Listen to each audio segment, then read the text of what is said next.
Jumpa lagi Jangan Ribut TV. Kembali lagi ke rekomendasi smartphone menjelang Lebaran 2023. Wah, mepet Lebaran banget. Yang kali ini adalah untuk rentang harga berapa? Di atas 7 juta rupiah. Di atas 7 juta rupiah ya. Jadi 7 ke atas. Jadi ini harusnya ketemu dengan smartphone yang berkelas di sini. Sebelum kita mulai, disclaimer dulu.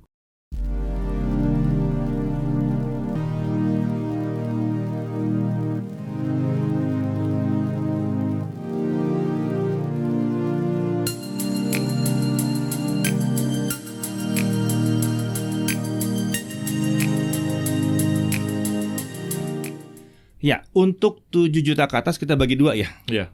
7 sampai 10 dan di atas 10 juta. Dan ada 10 juta. Karena memang ini sebenarnya dua kelas, tapi karena isinya dikit kita gabung jadi satu deh. Ya, jadi satu aja.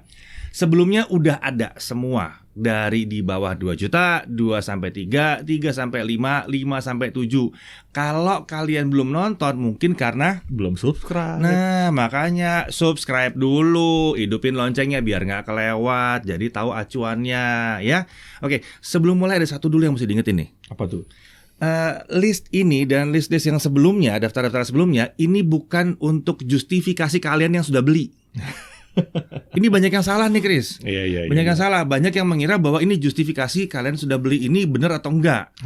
Enggak. Kalau kalian udah beli berarti udah cocok buat kalian kan? Udah enak. Ya udah. Pakai aja smartphone-nya. Pakai aja. Ini bukan daftar untuk menghina kalian bahwa wah kalau bukan dalam daftar ini handphone kalian jelek. Enggak gitu. Enggak gitu maksudnya. Ini maksudnya kalau mau beli sekarang banget nih, yang kami sarankan adalah yang ini. Dan itu juga masih ada. Kalau pilihan-pilihan pribadi masih bisa beda ya. Iya. Gitu. Oke, kita mulai dulu. 7 sampai 10 dulu ya. Nah, ini apa yang bisa diharapkan dari sini? Yang kita harapkan dari kelas ini adalah ini ada smartphone kelas flagship terjangkau. Jadi ibaratnya mungkin kelas ada flagship di atas 10 juta, biasanya kan ada varian murahnya tuh. Kita harapnya ada di rentang harga yang ini. Jadi flagship killer juga ya? Mungkin bisa ya, ada yang bilang flagship killer juga, ada yang flagship beneran juga gitu ya. Oke. Mungkin ada yang dari kalian yang pengen ngerasain smartphone kelas flagship tapi budgetnya nggak mau lewat dari 10 juta. Biasanya nih kita ada di smartphone kelas gini memang gitu. Oke. Terus juga apalagi ya? Oh, harapan kami juga di kelas harga segini SoC-nya udah harus flagship sih. Wajib flagship. Nggak ada kelas mid. Nggak ada kelas mid. Nggak boleh kelas mid di sini. Ya. Terus pengalaman kameranya minimal kelas flagship di kamera utamanya. Baik banget ya. Iya. Kalau misalnya flagship sejati kan multiple kamera semuanya bagus. Depan belakang harus bagus. Yes. Yeah. Kalau misalnya di kelas gini kamera utamanya doang ya oke lah. Oke. Iya. Terus juga mungkin bisa punya fitur premium kelas atas salah satunya, misalnya IP rating, mungkin display out itu kita udah bisa ngarep sih di sini gitu. Iya. Layar juga udah harus keren-keren di sini. Layar juga udah harus bagus. Udah harus bagus. Oke, kita mulai dari yang pertama apa dulu nih? Ada dari Asus Zenfone 9. Zenfone 9. Ini startnya aja udah mepet bawah nih. Iya. Ya kan, yang 6128 ini di harga 799. Ya, 7.999.000. Iya. Lalu ada yang 8256 di 9.999.000 ya. Lalu ada yang 16256. Ini udah lewat ya gitu. Nah, tapi ini harganya masih bertahan terus? Nggak turun bahkan dari harga rilis ya. Nggak turun, sayangnya nggak turun. Luar biasa sih sebetulnya. Harapannya sih turun ya. Harapannya kalau kalian bisa lebih murah dari ini dapatnya akan lebih oke gitu. Cuman kalau dari kita dari seluruh varian yang ada sweet spot tuh 8256 sih. Betul 8256. Atau kalau ada yang mau nyoba 6128 juga kalau kuat dengan 128-nya sih oke sih. Iya. Sebetulnya oke gitu. Kelebihannya apa di sini? Ini untuk kalian yang nyari smartphone compact di bawah 10 juta. Nah, ini ya. Compact di bawah 10 juta udah gitu performanya sadis, kenceng ya. 8 Plus Gen 1 ya. IP68 ada di sini. Kamera IMX766 ya kan? Udah terkenal lah itu. Pakai 6 axis gimbal. Yes. Spesial ini. Kamera ultrawide 12 megapiksel pakai Sony juga, ya kan? Autofocus jangan lupa. Oh iya, autofocus juga. Iya, ya ultrawide autofocus harusnya. Tapi ada di atas yang nggak pakai autofocus ya? Ada. Ini adalah contoh setup kamera yang benar nih. Kamera utama ultrawide yang bagus, beres. Nggak ada kamera gimmick di sini. Nggak ada kamera gimmick sama sekali. Udah 2 biji aja gitu kamera udah bener pakai semua gitu ya. Sip. Terus apa lagi? Terus Wah, ini lucu sih. Di Apa kelas tuh? harga di kelas flagship kayak begini tuh masih ada headphone jack dia. Ada headphone jack. Kecil-kecil masih ada headphone jack. Jadi kalau nyari, wah saya mau flagship ada headphone jack ya ini. Ya ini. Ya, Pilihannya tinggal ini makan kayaknya. Oh iya cuma tinggal ini benar cuma tinggal ini. Sama ROG lah nanti ada. Oh ya ROG-nya sendiri ya betul. Oke. Yang mesti diperhatikan adalah yang 6128 ini asik sebetulnya, tapi 6 giganya kita udah lihat performanya emang nggak sebagus yang 12. Iya. Ya kan? Makin gede RAM-nya semakin termanfaatkan kayaknya ya. Iya. Tapi tetap kencang. Dan 128-nya itu ya mesti dipikir-pikir cukup atau enggak. Karena kan nggak ada slot micro SD di sini. Yes. Gitu. Terus ada apa lagi nih? Terus kalau dari gue pertimbangannya kamera selfie-nya sih pas yang sih udah cakep banget, tapi pas low light videonya agak kurang. Di video ya, Ya kualitas kurang, video ya. low light-nya agak kurang. Habis itu dia belum bisa display output dan mungkin ini apa namanya? Kalau third party susah sih emang ya. Masalah aksesoris di smartphone Asus sih memang pilihan aksesoris third party-nya tuh dikit banget. Kalian nyari case atau tempered glass itu susah. Ribet. Kayak itu emang PR Asus untuk kerjasama sama banyak brand sih ya. Iya, tapi tetap aja ini smartphone compact yang sangat menarik sekali ya dan bisa sangat murah juga gitu. Yes. Kemudian berikutnya, Ini ada datang dari Realme, ada Realme GT2 Pro. 12.256 di harga 9,5 juta. Yoi. Wah. Ini belum ada penerusnya nih, ini smartphone tahun lalu sebetulnya. Iya, Cuma dan belum masih ada layak penerusnya ya. banget dilirik Hmm. karena dia adalah contoh smartphone flagship ramah lingkungan yang baik dan benar. Pakai kertas ya? Iya. Pakai kertas. Oke, tapi boxnya juga ya boxnya semuanya yang daur ulang, tapi masih ada chargernya. Masih ada chargernya. Masih ada chargernya dan chargernya kenceng. Ya. Ya, desainnya keren, apalagi yang putih. Ya. Itu keren banget. Snapdragon 8 Gen 1 oke lah ya, kencang juga di sini. AMOLED QHD Plus. Salah satu layar paling bagus mungkin di kelas Iya. harganya nih. Dan gue sukanya QHD Plus kenapa coba? Heeh. Buat screenshot. Buat screenshot enak. Resolusinya tinggi kalau buat screenshot. Ya. Kamera utama ya balik lagi ini sensor sejuta umat ya. IMX 766. IMX 766 juta umat ya bukan dalam arti kata jelek. Ini Iya, bagus. bagus. Ini bagus. Lalu ada kamera mikroskop. Yes. Iya, mikroskop bisa berguna loh. Nah, dari sisi kurangnya di mana nih? Waduh, khas smartphone Chinese pada umumnya lah gitu. Itu selfie 1080p iya, 30 itu yang kita pun masih bertanya-tanya kenapa. Jadi Ya, itulah. tolong kasih input ya bahwa selfie itu butuh resolusi tinggi juga gitu. Jangan ditaruh di 1080p 30. Sayang banget ya. Lalu kamera ultra wide-nya 50 megapiksel tapi beda sensor. Ya dengan kamera utamanya. Jadi beda. jangan lihatnya 50 ultra wide-nya 1:1 nih. Enggak, sensornya beda. Beda. Dan waktu gaming juga suhunya masih agak tinggi karena ya ini Gen 1. Ya. Ini Gen 1 ya. Dan untuk harga segini ya display output belum ada, IP rating belum ada gitu. Dan ya ini udah setahun umurnya. Udah setahun. Ya, jadi ya kalau kalian pilih ini ya banyak yang harus dipertimbangkan ya, banyak yang harus dipertimbangkan. Tapi tetap aja ini tetap ya salah satu yang menarik. Kemudian berikutnya ada iPhone. iPhone. Ada iPhone di bawah 10 juta. Ada dong. Oh, ada ya? Ada Apa iPhone SE 2022 Nah, yang varian 128 GB. 9,5 juta. Ya. Ini harga iBox ya? iBox. Harga iBox ya. A15 Bionic udah 5G. Yes. Nah, ini penting nih, udah 5G di bawah 10 juta. Nah, lalu kelebihan apa? Ekosistem Apple. Udah. Wah, udah. Ekosistem Apple. Udah keren, udah. Mungkin kelemahannya ada di desain. Ya. Desainnya ada yang bilang jadul, ada yang bilang retro. Tergantung kalian lah. Tergantung kalian sukanya gimana. Ya. Tapi enaknya kalau desain lama ada fingerprintnya. Iya, Touch ID-nya masih ada. Iya. Jadi pakai masker nggak apa-apa. Yoi. Pakai Touch ID beres gitu ya. Iya. Kamera juga single, Mm. tapi keren, nggak ada masalah. Nggak ada charger juga di sini. Storage 128 ya sudah lah kalau emang yang kalian cari adalah butuhnya ekosistem Apple, rasanya di bawah 10 juta ini pilihan yang bisa awet ya. Ya, soalnya udah 5G tadi, SoC udah kenceng di sini. Oke, di 7 sampai 10 itu ya. Iya. Sekarang kita pindah ke di atas 10 juta.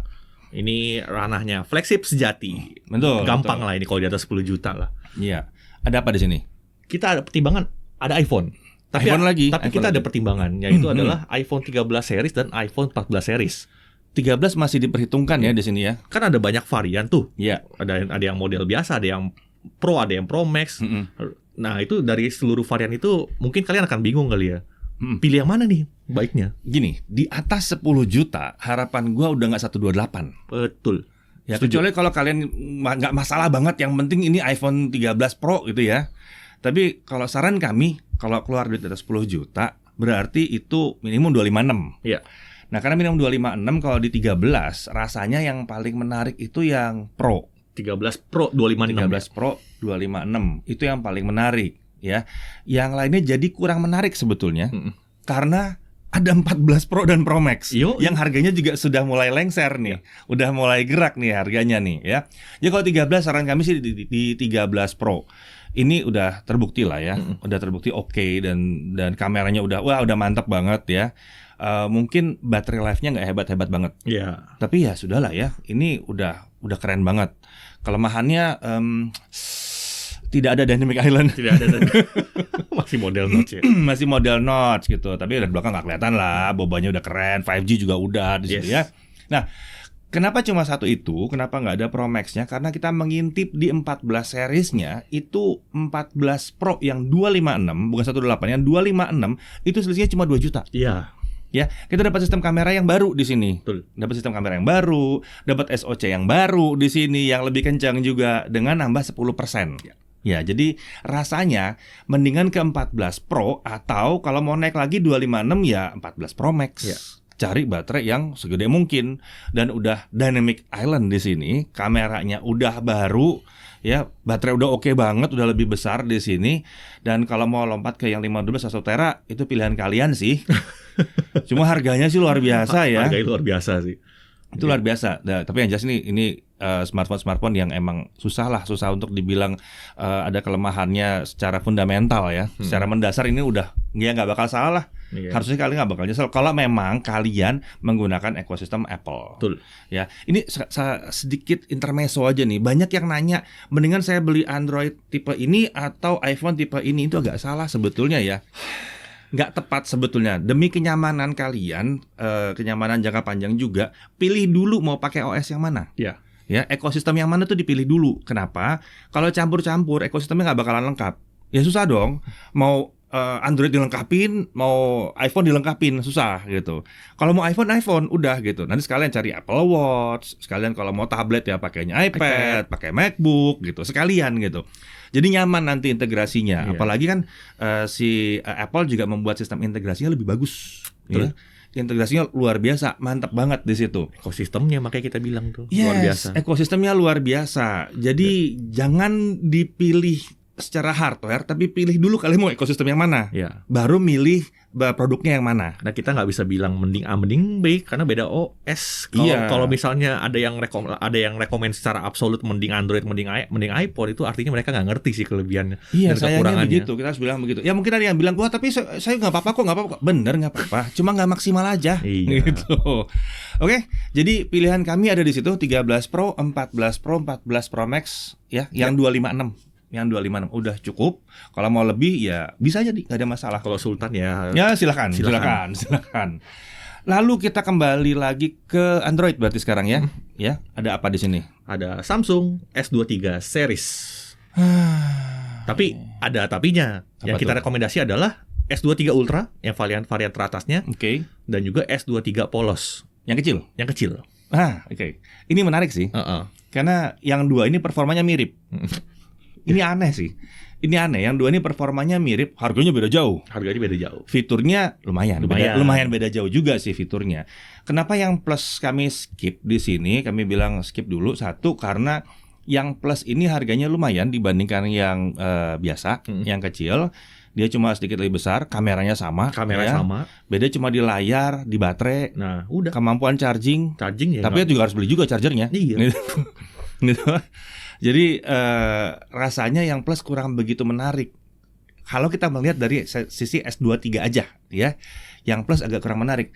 Terlebih lagi karena yang berikutnya ada Samsung Galaxy S22 Ultra. Nah, tahun lalu, keluaran tahun lalu yang harganya udah turun, yang harganya jadi sama dengan S23 Plus.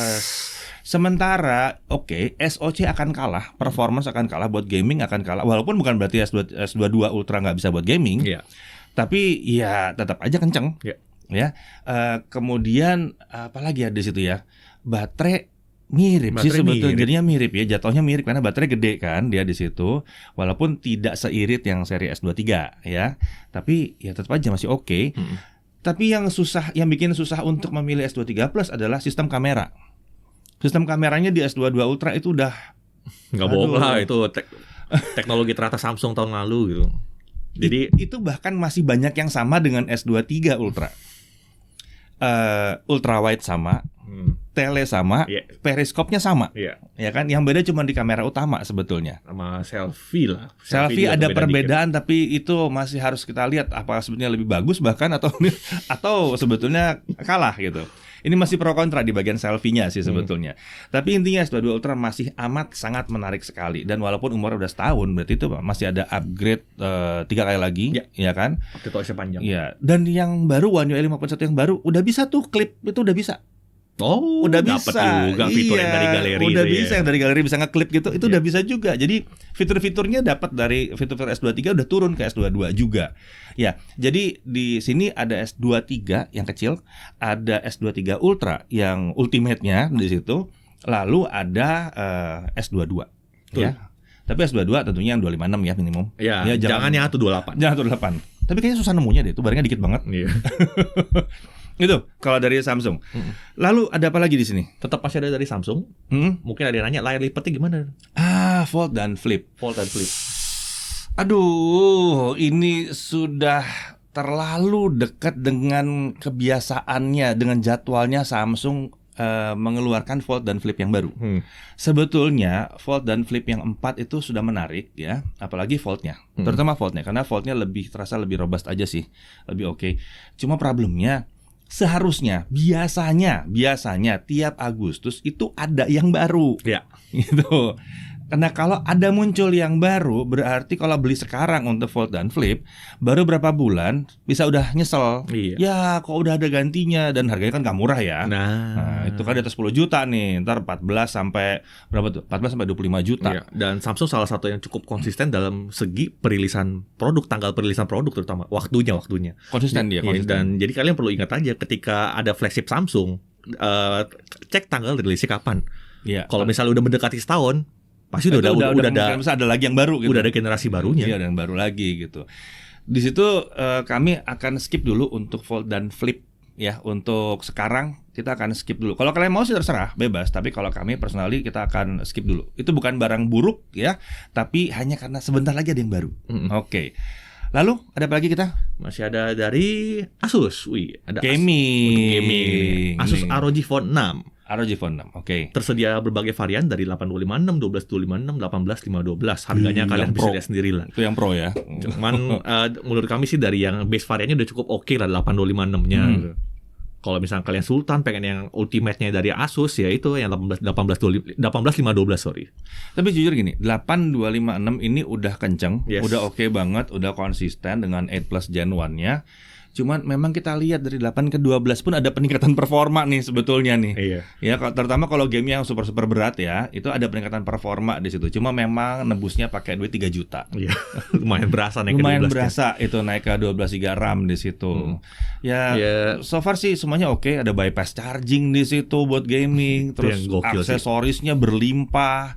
AMOLED 165 Hz. Yang sulit dilawan sama brand smartphone lain adalah support gamenya. Oh iya, itu juga gila-gilaan support gamenya. Karena Kalian- support gamenya kebuka semua itu. Nyari game di atas 60 FPS paling banyak ya di ROG Phone. Yes, di ROG Phone. Seringkali di smartphone lain kita sering komplain kan, kok setting ini nggak kebuka, setting itu Iya, nggak kebuka. iya. Sama Asus itu beres itu. Iya, betul. Nah, itu memang ya itu kelebihannya ya kenapa dia bikin smartphone spesial buat gaming. Betul. Dari sisi kelemahan mungkin update OS-nya pendek. Update OS pendek. Iya, cuman 2 tahun. Terus juga apa ya? bobotnya. Wah, itu berat dan Berat dan tebal. tebel, jelas banget gitu ya. Lalu untuk kamera, iya ini nggak ngelawan sama yang lain-lainnya di harga yang serupa. Nggak jelek, tapi belum melawan Samsung dan iPhone lah. Oh iya, jelas gitu. Nggak jelek. Bahkan tapi kalau di kategori smartphone gaming, Asus paling bagus sih sebetulnya kameranya gitu. Dan jauh. Dan lumayan jauh Ketimbang bedanya. yang lain. Yang Iya. pernah kita tes itu jauh banget. Uh-huh. Ini nggak sekedar asal ada kamera, nggak gitu. Yes, dan mungkin kalian ada yang nanya juga kan, di luar udah pada bahas ROG Phone 7 deh. Oh iya benar.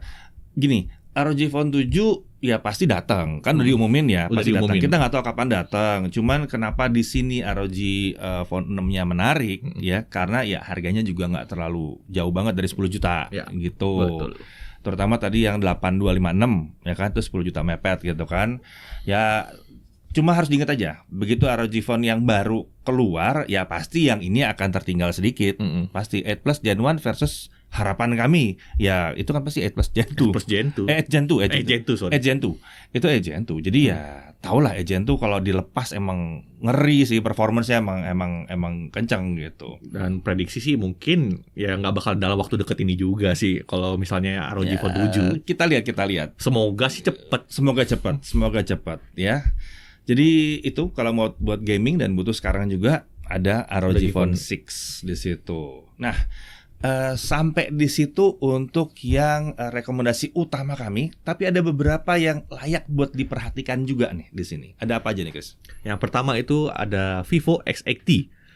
X80 nih. Ini yang pakai Dimensity 9000 ya. Ini harganya naik turun nih. Iya. Naik turun 10 juta, turun lagi di bawah 10 gitu.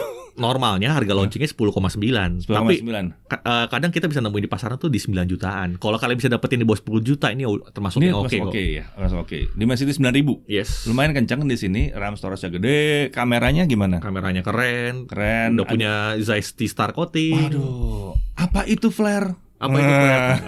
Nggak ada itu flare. Layar juga udah oke, Iya. speaker udah stereo gitu ya. Mungkin paling kelemahannya apa? Ultra wide-nya kurang gitu oke. Ultra wide-nya kurang oke. Selfie 1080p 30. Lagi-lagi gitu ya. Terus IP rating belum ada, Iya, display out juga belum belum ada ada di situ.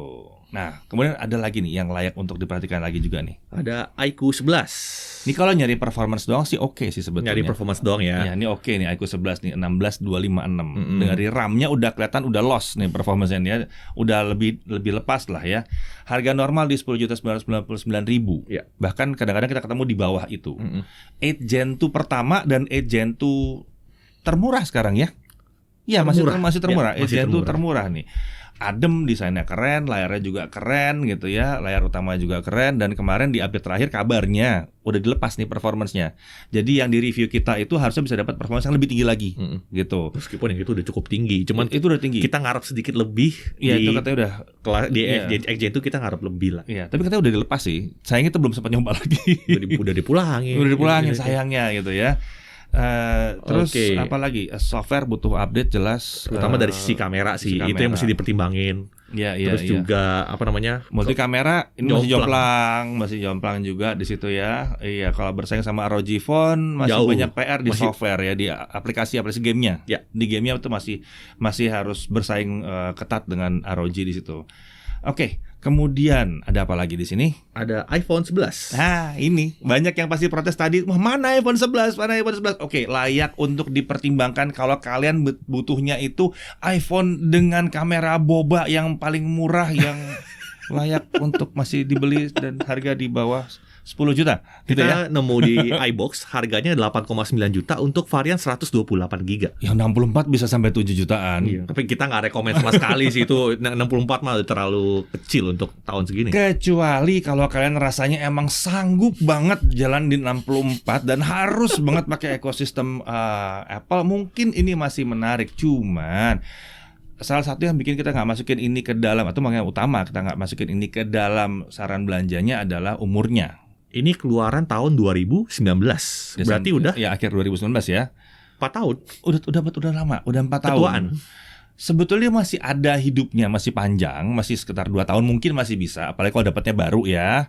Cuman problemnya memang ya masa sih biasa beli iPhone tuh enaknya tuh dibeli terus dipakainya lama gitu. Nah, sementara yang mesti diperhatikan adalah di sini 5G-nya nggak ada. Iya, di iPhone 11 ini 5G nggak ada. Kalau mau dipakai lama, terus tiba-tiba kota kalian udah mulai meluas nih 5G-nya ya. Ya saya tahu banyak yang bilang katanya, 5G kapan? 5G itu gampang loh ngitungnya sebetulnya.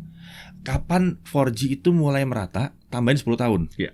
Berarti kurang lebih apa? 2015 sampai 2017 4G merata, tambah 10 tahun 2025. Nah, itu mungkin ketemu tuh kalau mau dipakai lama-lama tuh. 2023 dipakai 2-3 tahun sampai 2025. Tiba-tiba 5G-nya rata ya. HP kalian masih 4G. harganya bakal drop banget sih. Drop banget. Itu sayangnya akan bisa terjadi seperti itu.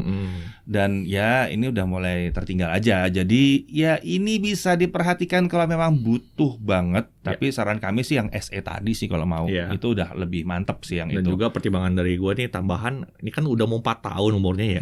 Jangan lupa walaupun baterai itu walaupun smartphone-nya nggak dipakai ada umurnya loh. Yes, betul. Dan kalau misalnya kalian beli dalam kondisi baterai health-nya misalnya udah nggak bagus segala macam, berarti kan harus ganti baterai. Otomatis IP68-nya udah nggak berlaku. Iya, nggak berlaku. Dan kalau toh misalnya baterai masih oke, mau berapa lama lagi umurnya? Itu pasti akan turun. Jadi ada shelf life-nya juga. Ada waktu tunggunya di yang pasti nongkrong di pajangan itu ya. Itu ada waktu tunggunya gitu. Nah, untuk yang terakhir ini satu lagi nih sebetulnya kita masih susah menilai. Barangnya sih udah kepegang. Tapi belum keluar benar-benar spek resmi, kita belum tes total full gimana gitu ya. Tapi sini ada Oppo Find N2 Flip. Ini boleh dibilang untuk flip ya. Ini desain paling benar. Desain hardware desain fisik. Ini paling benar, ya kan?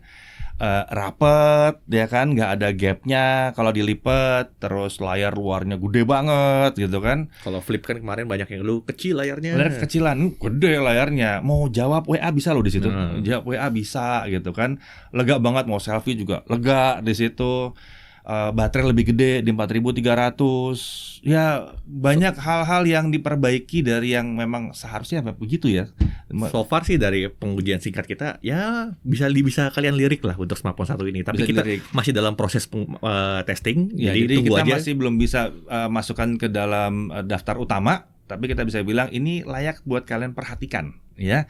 Karena harusnya nggak berapa lama setelah video ini tayang, mungkin dia udah mulai jualan. Nah, sekarang udah mulai pre-order. Udah mulai pre-order ya, udah mulai pre-order. Tapi nanti udah mulai ada keluar review segala macam. Nanti bisa dicek dari reviewnya sendiri gitu. Oke, kalau gitu kayaknya segitu aja ya untuk di atas 7 juta sampai menjelang Lebaran 2023. Ingat sekali lagi, ini bukan justifikasi apa yang kalian beli. Ini adalah saran belanja aja di situ ya. Lalu kalau ada yang tidak ada dalam sini, ya bisa jadi mungkin ada yang kelewatan atau mungkin ada yang preferensi kalian berbeda. Ya silakan tulis aja gitu. Tidak usah dipertanyakan kenapa yang ini tidak masuk. Kenapa? Kalau itu perlu kita jawab. Banyak banget handphone yang kita harus jelaskan kenapa ini nggak masuk, kenapa ini masuk, kenapa ini masuk. Setengah jam nggak cukup itu. Nggak cukup. 1 jam nggak cukup. Yang jelas kalau handphone yang kalian maksud tidak masuk di dalam sini, ya kemungkinan besar karena ada pilihan lain yang lebih baik yang ada di dalam daftar kita ini gitu. Dan lagian apa yang mau kalian beli itu preferensi kalian pribadi. Jadi kita kembalikan ke kalian lagi. Oke, sampai sini dulu. Sampai jumpa lagi. Saya Deddy Irfan. Saya Chris. Sampai jumpa lagi di Jagat Review TV.